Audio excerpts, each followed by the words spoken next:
Ay guys, kain po tayo guys. Ito lang ulam ko, tinulang isda at fried chicken at may sawan, suka, tuyo.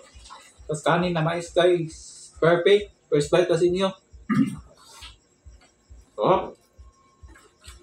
Hindi ko kabaw. Wow, sarap ng sabaw guys. Ulam pa lang. Sabaw pa lang, ulam na. Sarap. Ito guys, shout out po sa taga Katnon Cebu. Kain tayo. Sarap ng ulam ko.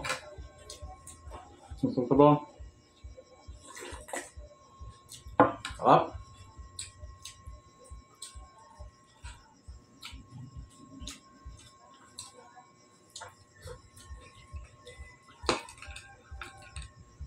Fried chicken.